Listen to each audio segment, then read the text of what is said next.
आयरीयाणं नमो उवज्झायाणं नमो लोये सवसाहुणम् मंगलम भगवान वीरो मंगलम गौतमो गणे मंगलम कुंद कुंदार्यो जैन धर्मोस्तु मंगलम सर्वमंगल मांगल्यम सर्वकल्याणकारकम प्रधानम सर्वधर्माणां जैनं जयतु शासनं जैनं जयतु शासनं जैनं जयतु शासनम्। देवस्तुति। मोक्षमार्गस्य नेतारं भेत्तारं कर्मभूभृतां ज्ञातारं विश्वतत्त्वानां वंदे तद्गुणलब्धये। जिनवाणी स्तुति। अनंत धर्मणस्तत्त्वं पश्यन्ति प्रत्यगात्मनः अनेकान्तमयी मूर्तिर् नित्यमेव प्रकाशताम्। गुरु स्तुति।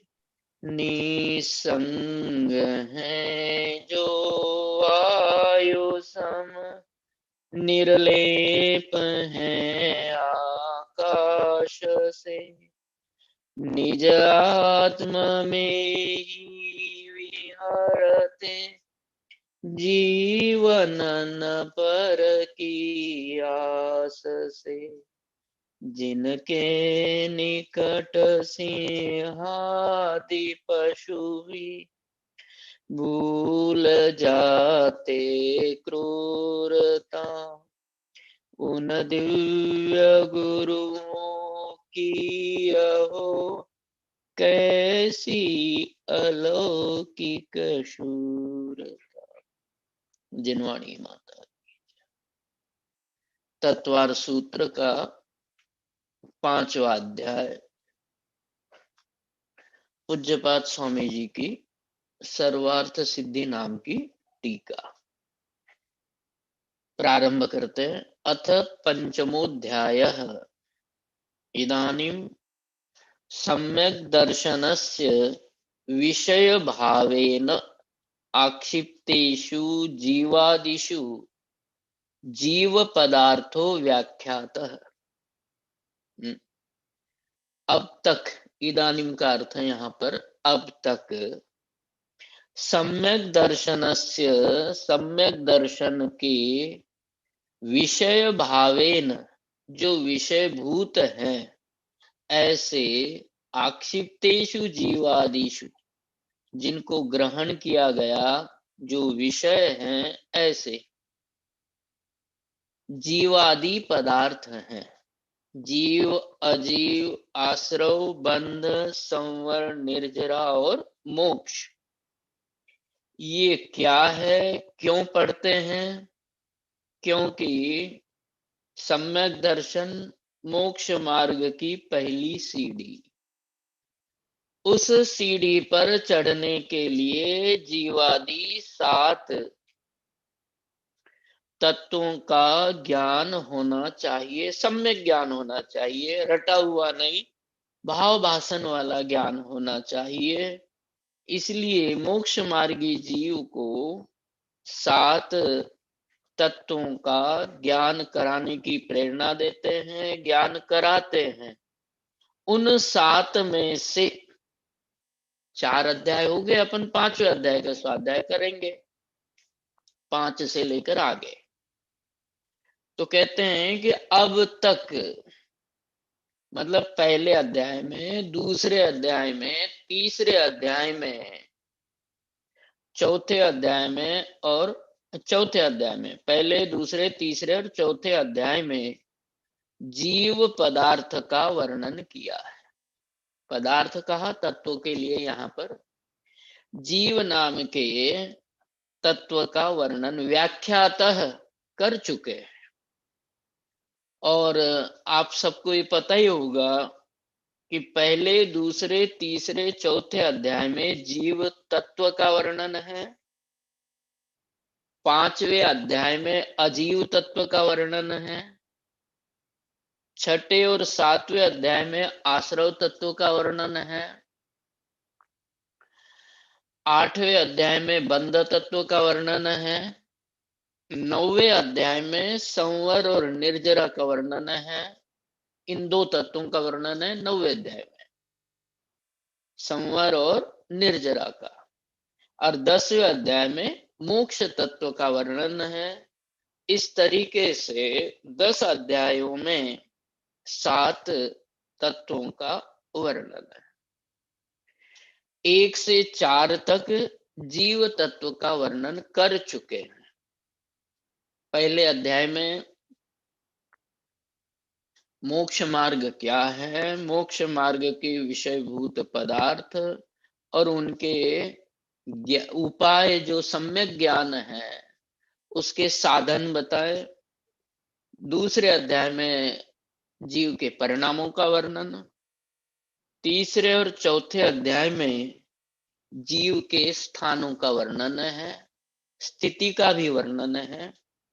5वें अध्याय में अजीव तत्व का वर्णन करेंगे, लिखा है आगे।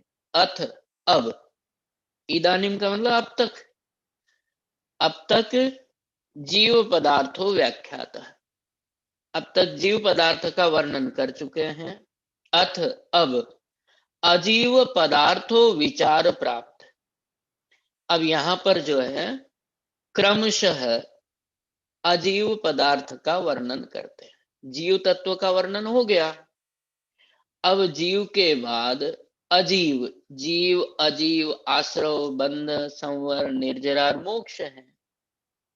तो अजीव में पुद्गल, धर्म, अधर्म, आकाश और काल, ये आते हैं। तो ये जो 5 द्रव्य हैं उनको यहां अजीव पदार्थ कहा। और अजीव पदार्थों विचार प्राप्त। अब चार जिनका जीव पदार्थ का तो वर्णन हो चुका है, व्याख्यान हो चुका है। अब अजीव पदार्थों विचार प्राप्त। अजीव पदार्थ क्रमशः विचार के लिए प्राप्त है। अब उस अजीव पदार्थ का वर्णन करते हैं। तो कितने प्रकार से करते हैं? संज्ञा भेद संकीर्तनार्थम, संज्ञा और दूसरा भेद, कि उनके नाम क्या है अजीव के। क्योंकि 7 तत्वों में हमने केवल इतना ही पढ़ा था कि जीव, अजीव। अब अजीव किसे कहते हैं? संज्ञा कौन कौन से हैं, उनके नाम क्या है, और उनके भेद, भेद के साथ प्रभेद भी समझ लेना, भेद प्रभेद संकीर्तनार्थम, बताने के लिए अब इदम उच्चते, यह पहला सूत्र कहते हैं। ये पहला सूत्र कहते हैं अजीव काया धर्मा धर्माकाश पुद्गलाः। कैसे दोहराओगे निमित्त? अजीव काया धर्मा धर्माकाश पुद्गलाः, ये सूत्र हैं। इसमें शब्द देखना कौन कौन से आए हैं, क्योंकि नीचे पूज्यपाद स्वामी जी उन्हीं पर चर्चा करेंगे। एक तो शब्द आया अजीव, दूसरा शब्द आया काय, धर्म, अधर्म, आकाश और पुद्गल। एक बात ध्यान रखना, स्वाध्याय के लिए और परीक्षा के हिसाब से भी क्रम याद रखना इनका।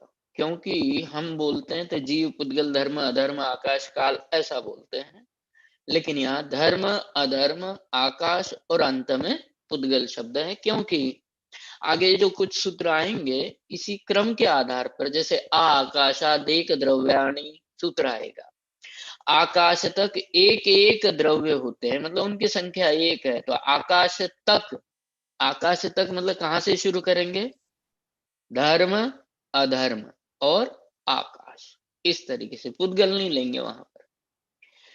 सर्वार सिद्धि की, ये सर्वार सिद्धि टीका पूज्यपाद आचार्य की। काय शब्द शरीरे व्युत्पादितः, अजीव काया शब्द ना सूत्र में, सूत्र में काय शब्द आया हुआ है।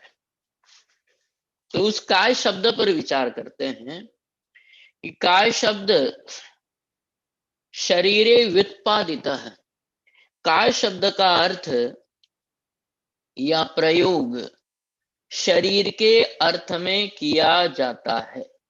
शरीरे, शरीर के अर्थ में काय शब्द, काय शब्द का व्युत्पादितः प्रयोग किया जाता है। काय मतलब शरीर, काय का अर्थ शरीर। काय शब्द का प्रयोग, काय शब्द आपसे भी पूछा जाए तो काय शब्द का अर्थ क्या है? कि शरीर है ना। 5 प्रकार का शरीर होता है, वो तो दूसरी बात है। औदारिक, वैक्रियक, आहारक आदि जो शरीर के 5 भेद है, वो शरीर के भेद हैं। लेकिन यहाँ शरीर शब्द पर विचार नहीं कर रहे हैं, काय शब्द। काय मतलब शरीर। पृथ्वी कायिक जीव, पृथ्वी है शरीर जिसका, उस जीव को पृथ्वी कायिक कहते हैं। तो पृथ्वी काय, काय का मतलब क्या है? शरीर। तो यहाँ सर्वार सिद्धि में पूज्यपाद आचार्य कहते हैं कि सामान्य रूप से लोक में, व्यवहार में काय शब्द का प्रयोग शरीर के अर्थ में किया जाता है। यह उपचारात अध्यारोप्यते, कि यहाँ काय शब्द का प्रयोग धर्म आदि द्रव्यों में उपचार से किया जाता है। नहीं है बात समझ में आई?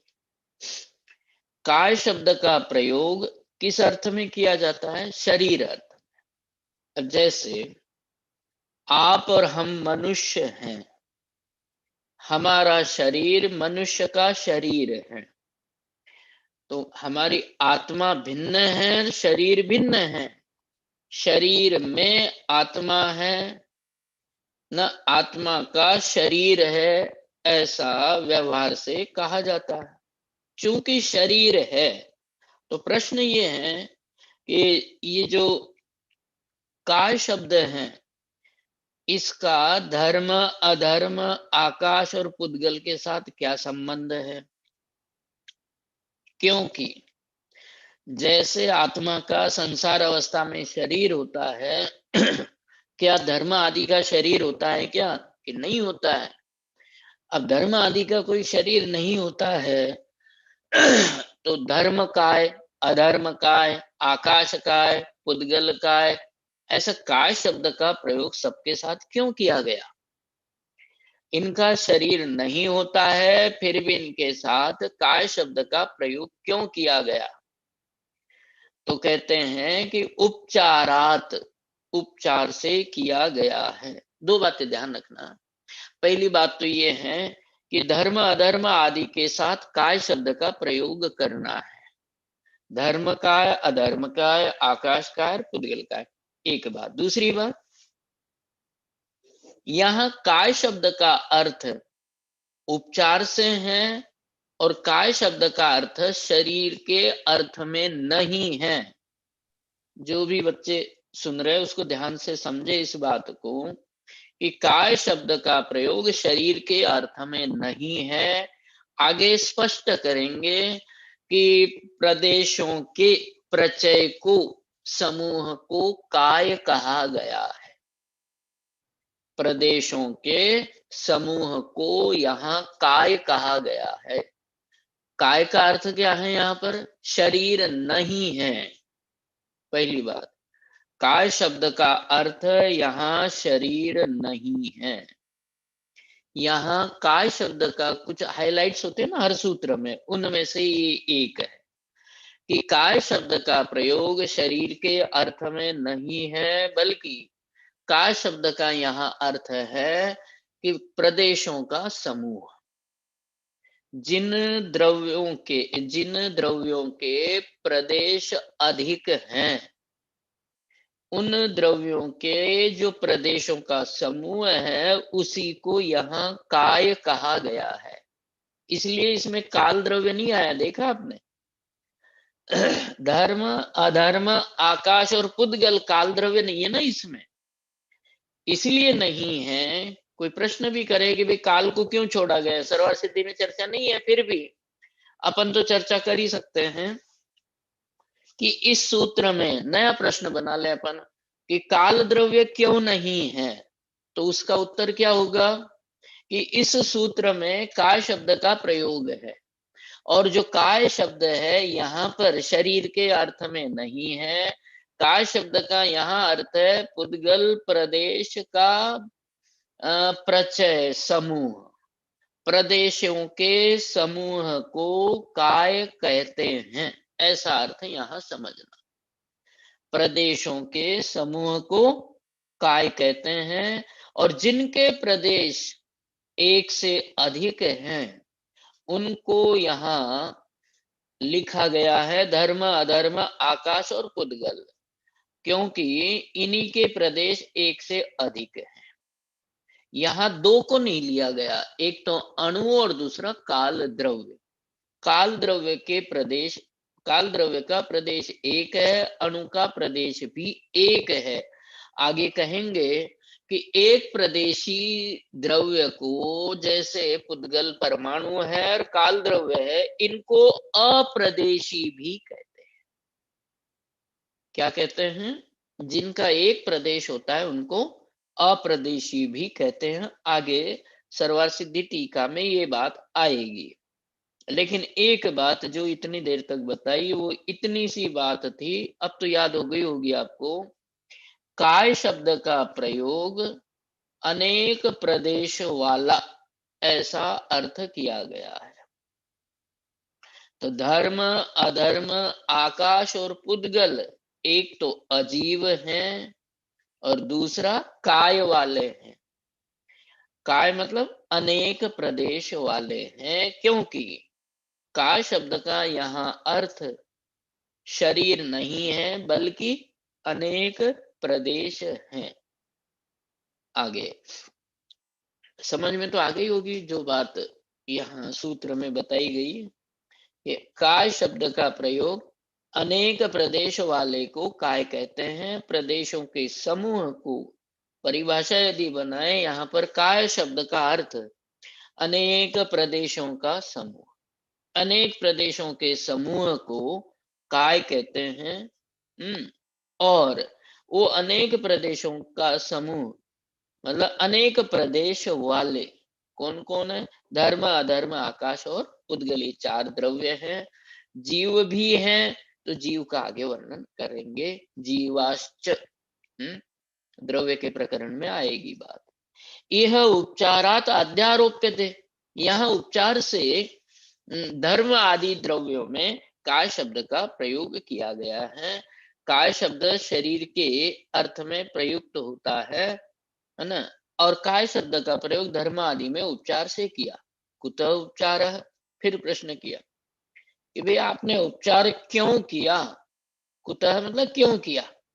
उपचार का मतलब उपचार से काय शब्द का प्रयोग क्यों किया, किस कारण से किया, क्या वजह थी। अब उसको समझाते हैं। ये शिष्य का प्रश्न था। यथा शरीरम पुद्गल द्रव्य प्रचयात्मकम, जैसे पुद्गल द्रव्य प्रचयात्मक शरीर होता है। जो शरीर है वो क्या है, जैसे आपका हमारा ये जो शरीर है वो क्या है? अनंत पुद्गल परमाणुओं का प्रचय मतलब समूह है। शरीर क्या है? शरीरम, शरीर क्या है? यथा जैसे, शरीर कि जैसे शरीर क्या है कि अनंत पुद्गल परमाणुओं का प्रचय है। लिखा है ना, देखो शब्द देखते चलना। पुद्गल द्रव्य, द्रव्य का अर्थ परमाणु समझना। अनंत शब्द पहले जोड़ लेना। अनंत पुद्गल परमाणुओं का प्रचय मतलब समूह है। अनंत पुद्गल परमाणुओं का शरीर होता है। शरीर क्या है कि अनंत पुद्गल परमाणुओं का समूह होता है, तथा मतलब पुद्गल के परमाणुओं का समूह होने से इसको शरीर कहा। तथा वैसे धर्मादिशु अपि, धर्म आदि द्रव्यों में भी समझ लेना। किन किन में? धर्म, अधर्म, आकाश और पुद्गल में। क्या समझना कि प्रदेश प्रचय, वहां क्या था? पुद्गल द्रव्य प्रचय। और यहां क्या लेना? प्रदेश प्रचय।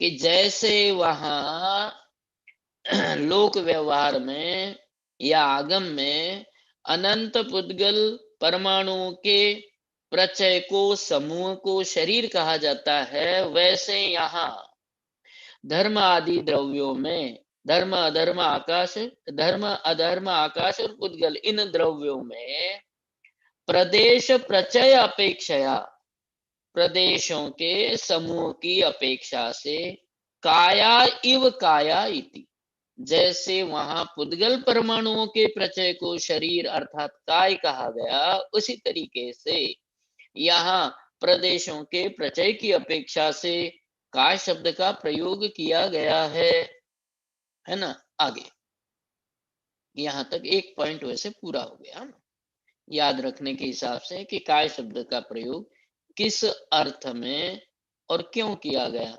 काय शब्द का प्रयोग उपचार से किया गया, पहली बात। दूसरी, यहाँ काय शब्द का अर्थ वो नहीं है जो लोक व्यवहार में होता है।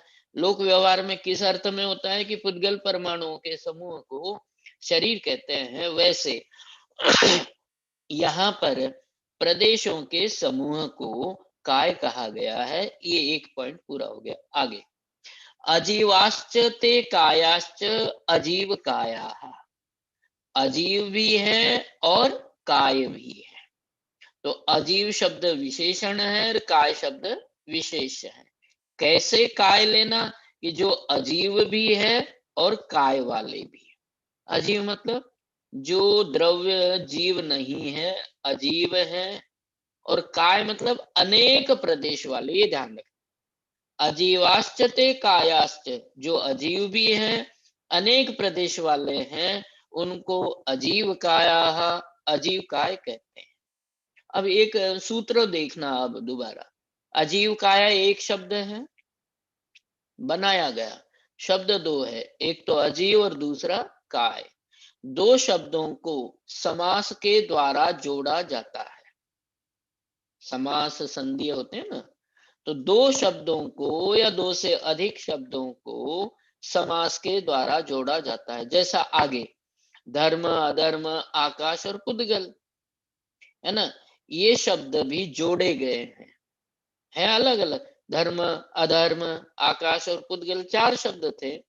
इन चार शब्दों को जोड़ा गया, और कभी भी शब्दों को जोड़ा जाता है तो वो समास के द्वारा ही जोड़ा जाता है और संधि करके लिखा जाता है। ये ध्यान रखना। शब्दों को समास एक प्रकरण है, प्रक्रिया है।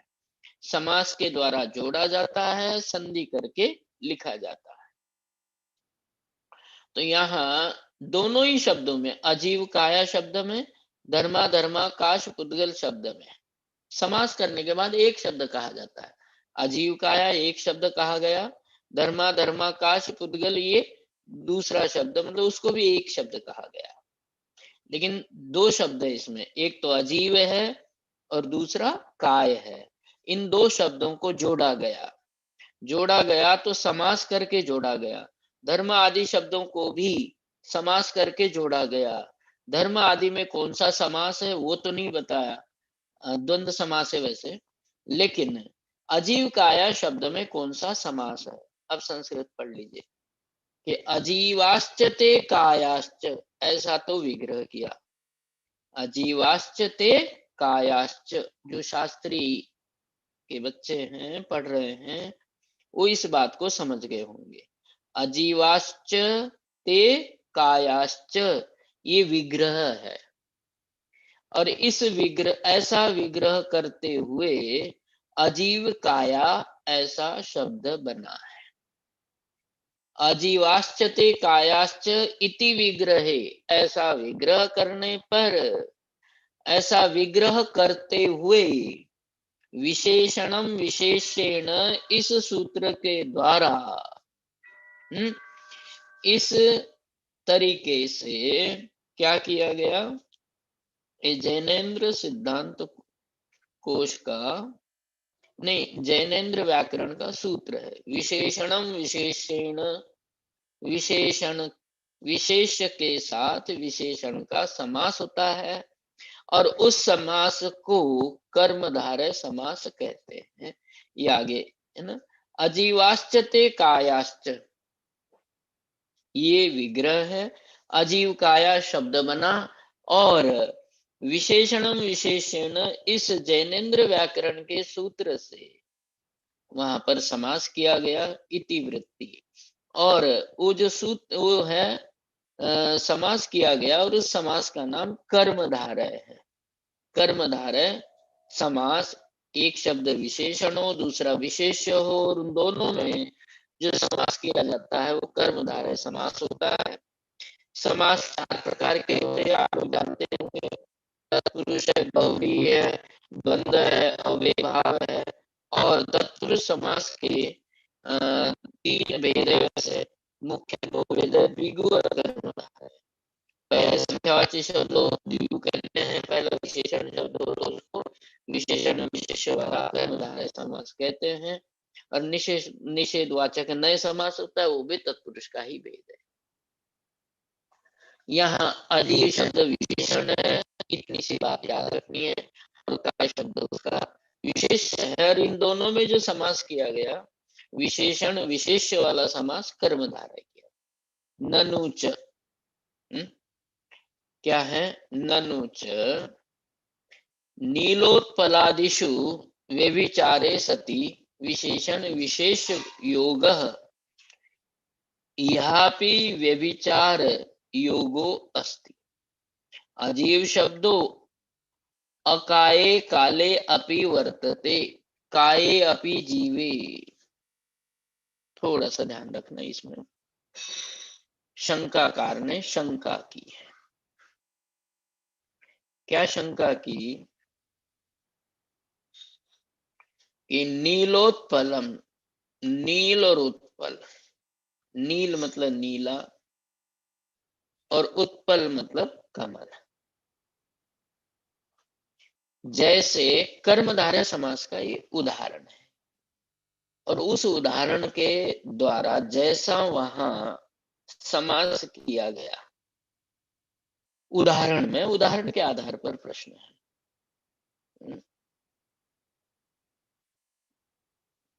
कहते हैं कि यहाँ नीलोत्पल की तरह व्यभिचार देखा जाता है। क्यों देखा जाता है, पहले सामान्य भाषा में बताऊं आपको कि अजीव शब्द का प्रयोग कितने द्रव्यों में के लिए किया गया है यहाँ पर, धर्म, अधर्म, आकाश और उद्गल,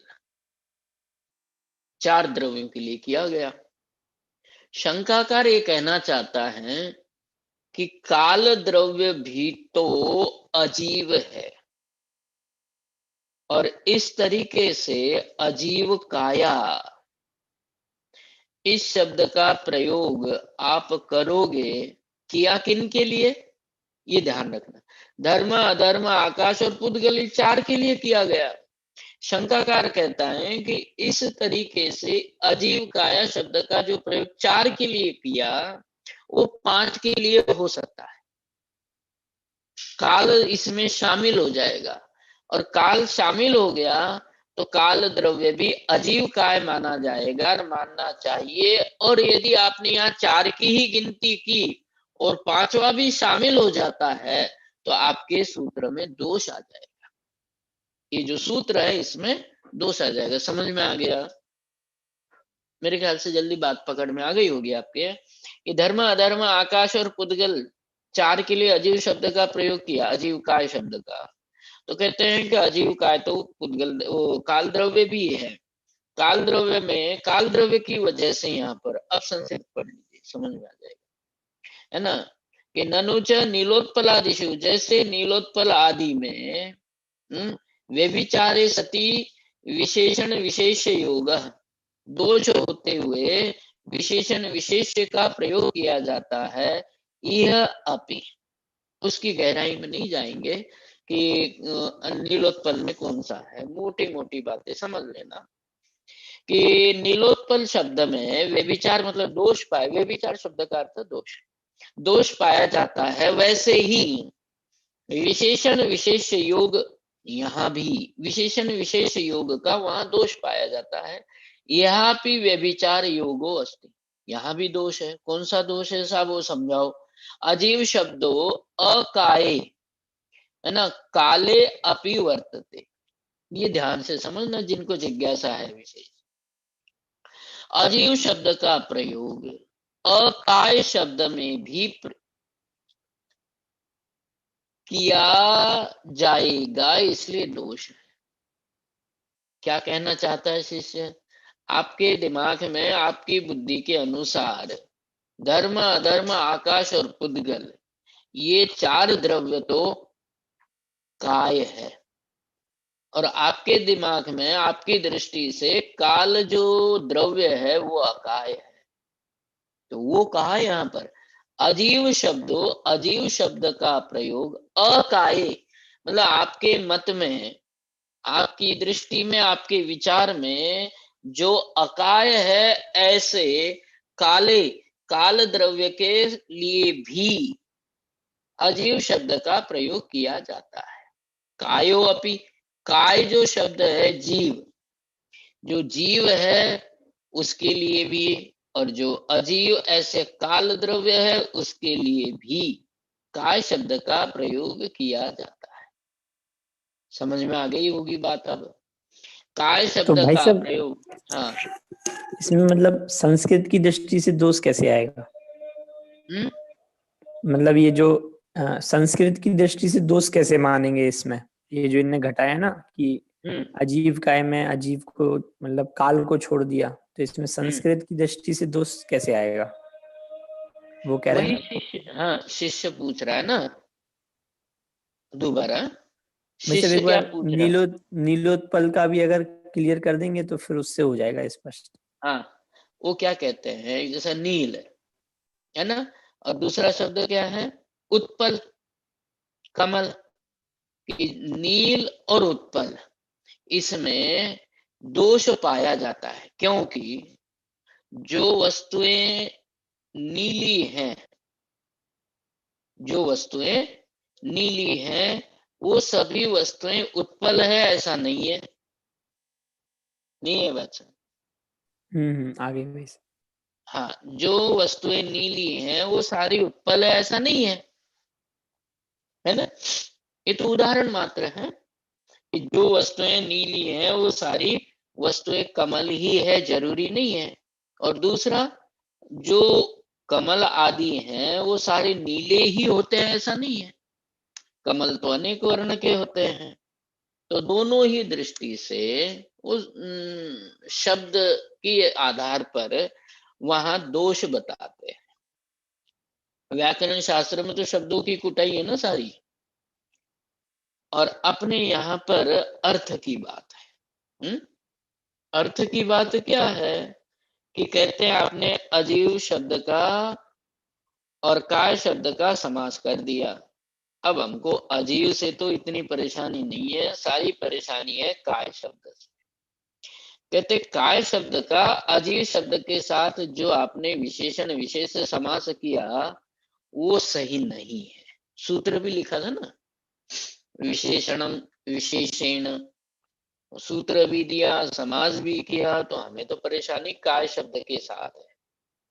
क्योंकि जो अजीव और काय में आपने समास किया, तो हम आपको दोनों ही दृष्टि से दोष बताएंगे। किसमें, अजीव काय में जो समास किया उसमें काय शब्द के हिसाब से, तो कहते हैं कि जिसके काय नहीं है, मतलब जिसके प्रदेश अनेक नहीं है, ऐसा काल द्रव्य में भी, है ना, और जिसके प्रदेश अधिक है ऐसे जीव द्रव्य में।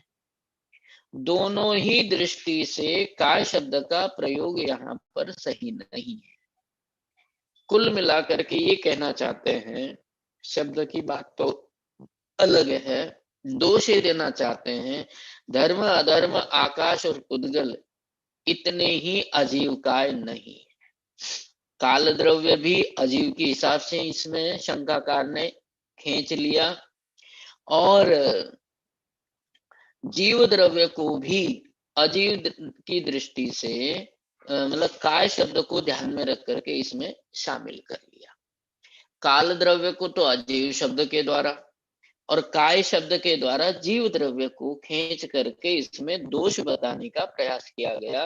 आचार्य खुद समाधान करेंगे, लेकिन पहले शंका समझ में आ गई आपके, ये जो समास किया वो दूषित सही नहीं है, क्योंकि जो अजीव है ऐसा काल द्रव्य, और आपके मत में तो ये अकाय है, वो भी यहां आ जाएगा अजीव काय में, और दूसरा जिसके प्रदेश अधिक हैं ऐसा जीव द्रव्य भी इसमें आएगा, है ना। तो प्रश्न किया किमर्थम काय शब्द, फिर आपने काय शब्द का प्रयोग किस अर्थ में किया है, वो शंका सारी दो शब्दों में दूर हो जाएगी। जो बात मैंने पहले आपको बता दी है, बता चुका हूं, इसलिए आपको वो स्पष्ट भी हो जाएगी और इतना शंका में दिक्कत भी नहीं रहेगी। प्रदेश बहुत्व ज्ञापनार्थम, तो आप लोग जो शास्त्री के विद्यार्थी हैं वो संस्कृत में इस तरह से लिख के रखना चाहिए परिभाषा, प्रदेश बहुत्वम कायः, प्रदेश बहुत्व को यहाँ पर काय कहा गया है।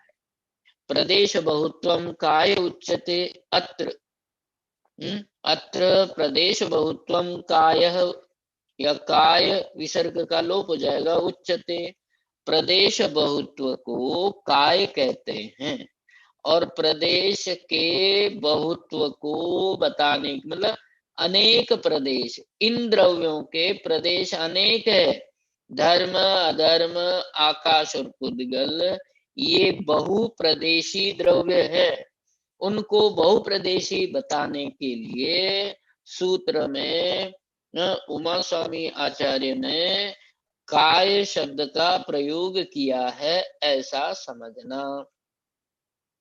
ये प्रदेश बहुत्व ज्ञापनार्थ, ये अंडरलाइन करके याद रखना कि अनेक प्रदेशों को बताने के लिए प्रदेश बहुत्व को काय भी कहते हैं, प्रदेश बहुत्वम कायत्वम ऐसा भी लिख सकते हैं।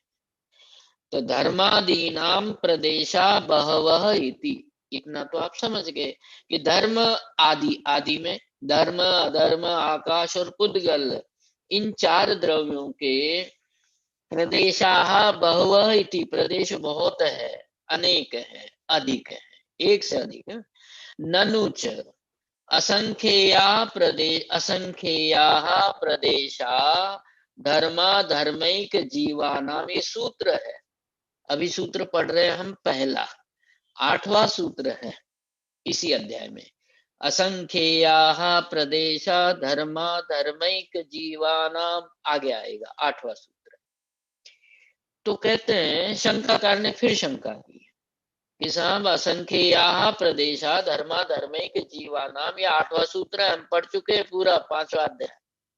उस 8वें सूत्र में अनेक प्रदेश हैं ये तो बता ही दिया था, असंख्य प्रदेश हैं, किन किन के, धर्म के अधर्म के और एक जीव के, अनेक प्रदेश है, ये बात तो आगे सूत्रों में 8वें सूत्र में बताई है। फिर यहाँ काय शब्द का प्रयोग क्यों किया, ये प्रश्न है। काय शब्द का प्रयोग किस लिए किया, इन द्रव्यों के प्रदेश अनेक है ये बताने के लिए। साहब अनेक है ये बात तो 8वें सूत्र में आ ही जाएगी ना, समझ में आ गई बात। यहाँ काय शब्द के प्रयोग पर विचार चल रहा है, झगड़ा चल रहा है, समझ लो कि काय शब्द का प्रयोग किया ही क्यों। ये सब इसलिए किया कि धर्म अधर्म आकाश और पुद्गल द्रव्यों के प्रदेश अनेक है, तो अनेक है ये बात तो आगे आई जाएगी। किसमें? धर्माधर्मैक जीवानाम जो सूत्र है 8वें नंबर का, असंख्या प्रदेशा, उसमें आई जाएगी। फिर यहाँ क्यों किया? तो ध्यान रखना, सूक्ष्मता वाली बात है, बाकी कोई विशेष कठिन वाली बात नहीं है। कि आगे 8वें सूत्र में धर्म अधर्म और एक जीव के असंख्यात प्रदेश हैं, ये बात आगे आई जाएगी। सत्यम इदम, आपकी बात सही है। प्रश्नकर्ता को कहते हैं कि भैया आपकी बात सही है, परम किंतु अस्मिन विधौ सति तद अवधारणम विज्ञायते। कहते वहां तो निर्णय किया गया है कि वहां निर्णय किया गया। कहाँ? 8वें सूत्र में। 8वें सूत्र में निर्णय किया गया कि धर्म अधर्म और एक जीव, मतलब धर्म द्रव्य अधर्म द्रव्य एक जीव के प्रदेश कितने हैं इसका निर्णय किया। अनेक प्रदेश है ये नहीं बताया, बल्कि वहां निर्णय किया गया प्रदेशों का। यहाँ प्रदेश अनेक है ये बताया। अब अनेक के दो अर्थ समझना। जो एक नहीं है वो तो अर्थ ही। अनेक का अर्थ कोई ये भी समझ सकता है कि अनेक मतलब असंख्यात है, अनेक का मतलब अनंत है। अनेक शब्द सामान्य है। अनेक शब्द का अर्थ अनंत भी हो सकता है, अनेक शब्द का अर्थ असंख्यात भी हो सकता है। वहां अनंत अर्थ न लिया जाए, असंख्यात अर्थ लिया जाए। इसलिए 8वें सूत्र में जो असंख्या शब्द का प्रयोग किया वो अनेक है, वो तो पहले सूत्र में निर्णय हो गया। और वहां किसका निर्णय किया गया कि धर्म अधर्म और एक जीव के प्रदेश अनंत नहीं है, बस अनेक है, ये तो पक्के है।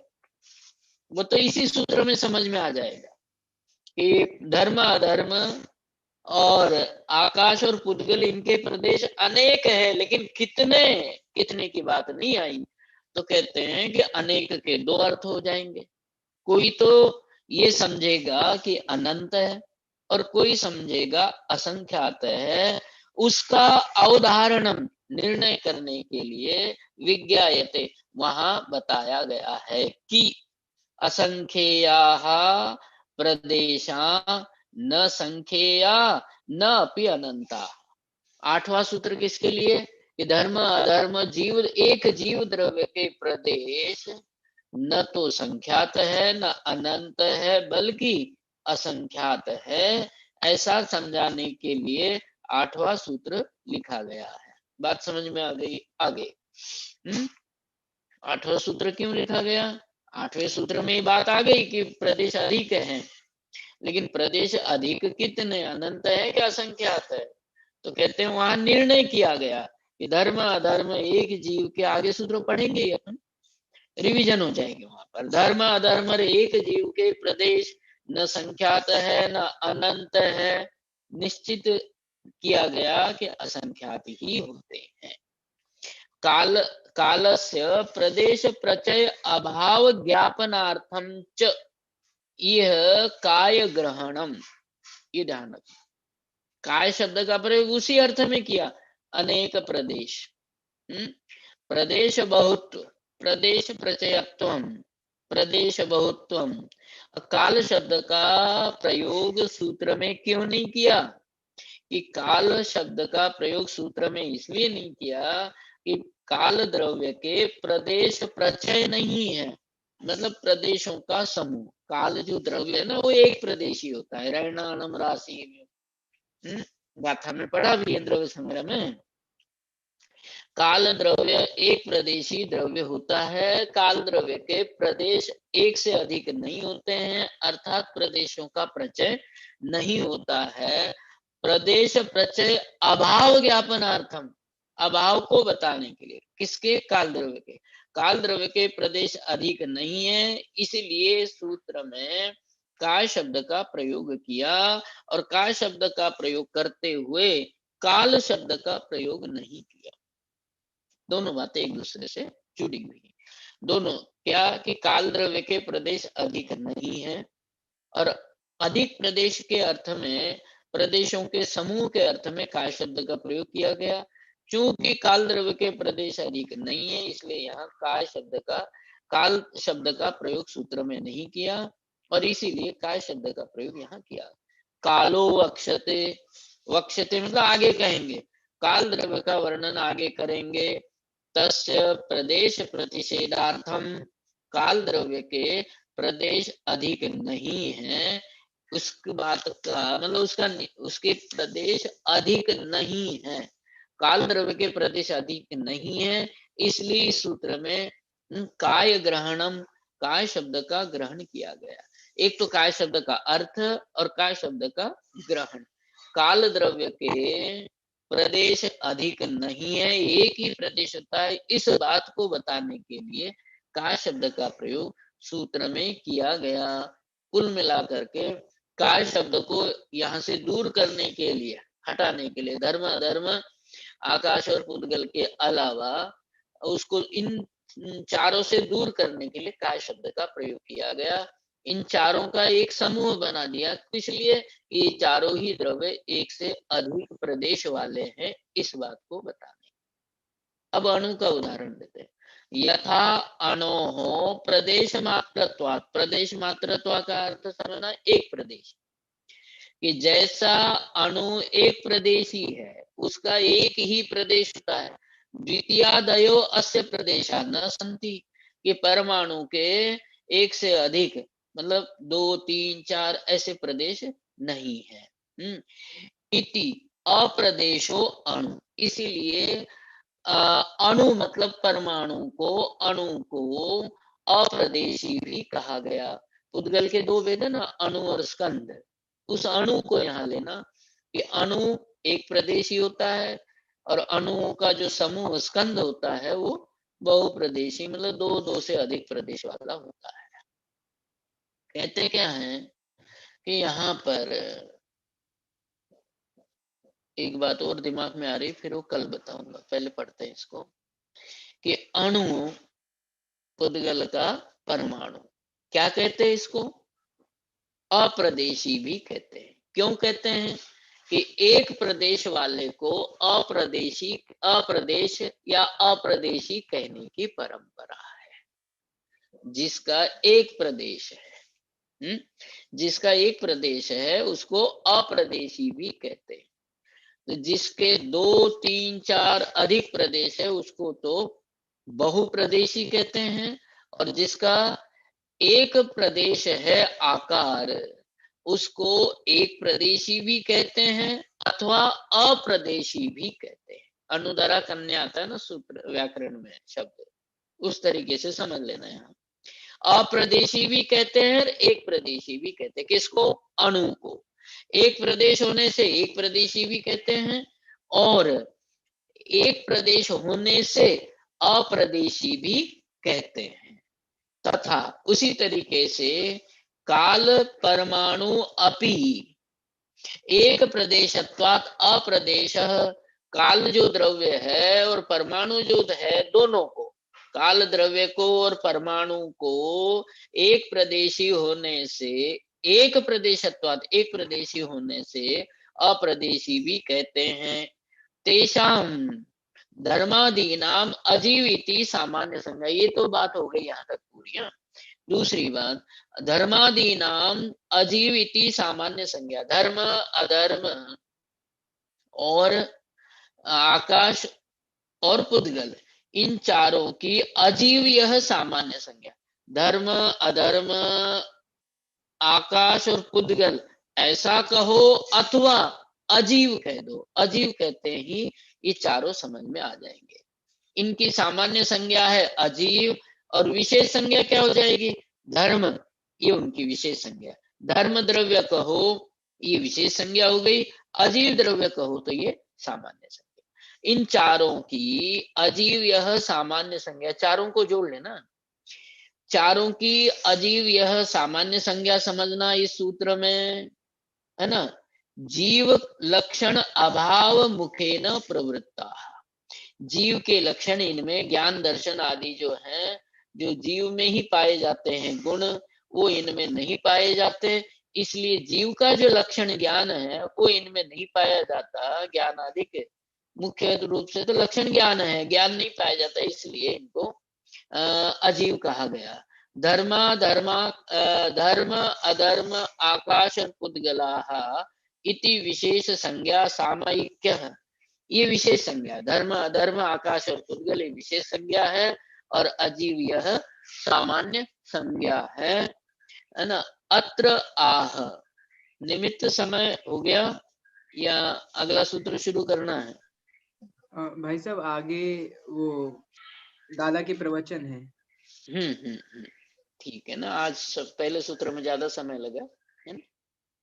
चलो, जावाणी के ज्ञान से सूझे लोकालो, सुवाणी मस्तक नमो सदा।